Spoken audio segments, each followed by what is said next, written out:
उत्तराखंड के सीएम पुष्कर सिंह धामी ने यूसीसी के नियमों और पोर्टल के उद्घाटन पर कहा कि ये लोगों के लिए एक आसान रास्ता है। इसमें पोर्टल भी बनाया गया है। आज एक ऐतिहासिक दिन है। आज के दिन यूसीसी लागू हो रहा है, इसलिए हर साल इसे समान नागरिक संहिता दिवस के रूप में मनाया जाएगा। आज का दिन बहुत ऐतिहासिक दिन है और जो देवभूमि उत्तराखंड की जनता ने जिस काम के लिए हमको सरकार में वो लेकर आए, हमें आशीर्वाद दिया और आज के दिन ये लागू हो रहा है, इसलिए इसको समान नागरिक संहिता दिवस के रूप में प्रत्येक वर्ष मनाया जाएगा।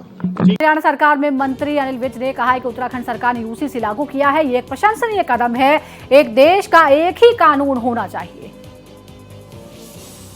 उत्तराखंड सरकार ने यूसीसी लागू किया है, ये बहुत ही प्रशंसनीय कदम है। एक देश एक कानून होना चाहिए। शुरू की सरकारें जो अपीजमेंट करती रही, जिस कारण से ये नहीं हुआ हो, ये पहले दिन से ही हो जाना चाहिए। एक देश एक कानून। लंबे अरसे से देश में इस कानून की मांग हो रही थी और आखिरकार एक लंबी चर्चा के बाद, आम मशवरों के बाद उत्तराखंड पहला राज्य बन गया है जहां यूसीसी लागू कर दिया गया है। हमारे सहयोगी सौरभ भाटिया इस वक्त हमारे साथ जुड़ गए, उनके पास चलते हैं। सौरभ, उत्तराखंड ने एक बड़ी उपलब्धि हासिल की है, यूसीसी आज से लागू हो गया है। किस तरह से इस पर काम किया जाएगा? पोर्टल के जरिए क्या जानकारी लोग ले सकते हैं और क्या बड़े बदलाव मोटे तौर पर हुए हैं इसके लागू होने से?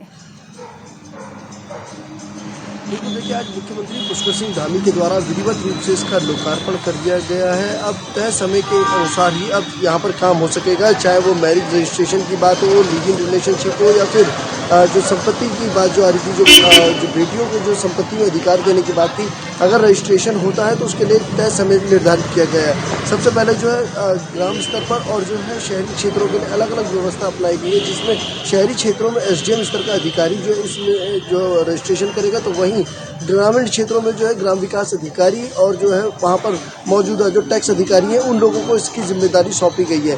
10,000 से ज़्यादा कर्मचारी अधिकारी ऐसे हैं जिनको इसकी ट्रेनिंग दी गई है, जो सीधे तौर पर लोगों के साथ जुड़कर उनके रजिस्ट्रेशन और पंजीकरण की कार्रवाई को अमल में लाएंगे।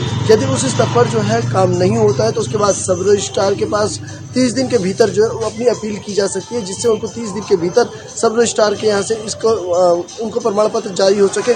उसके बावजूद भी काम नहीं होता तो उसके बाद 30 दिन का जो समय रजिस्ट्रार के लिए निर्धारित किया गया है कि 30 दिन के भीतर रजिस्ट्रार के यहाँ अपील की जाए, उसके बाद उनको प्रमाण पत्र जारी हो जाता है। अगर कहीं पर फिर दिक्कत आती है तो रजिस्ट्रार जनरल तक की जो व्यवस्था अपनाई गई है, वहाँ पर रजिस्ट्रार जनरल के यहाँ अपना आवेदन कर सकेंगे और उसके बाद जो है इनको अपना प्रमाण पत्र जारी हो सकेगा। तो इन तमाम चीज़ों को देखते हुए सरकार के द्वारा ये नियम और कानून बनाए गए हैं। लोगों को जो है सीधे तौर पर सीएम ने अपील की है कि ज़्यादा से ज़्यादा लोग अपना जो 2010 से 26 मार्च 2010 से पूर्व में बाद में जिन लोगों ने माफ कीजिए शादी की है, उनको जो अपना पंजीकरण कराना होगा, अनिवार्य होगा, ये व्यवस्था अपनाई जाएगी।